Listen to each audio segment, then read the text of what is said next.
দ্বিপাক্ষিক সম্পর্ক উন্নত করার জন্য বাংলাদেশকে তিনটি মূল শর্ত দিয়েছে ভারত।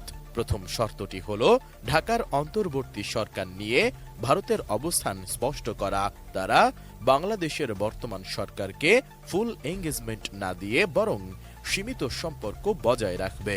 ভারতের মতে বাংলাদেশের সরকার এখনো সাংবিধানিকভাবে নির্বাচিত নয়, তাই যেকোনো গুরুত্বপূর্ণ চুক্তি বা সমঝোতা পরবর্তী নির্বাচিত সরকারের সঙ্গে হবে। বসুন্ধরা টিস্যুতে ছাড়ের ছড়াছড়ি। বসুন্ধরা টিস্যু নিয়ে এলো নিশ্চিত ছাড়।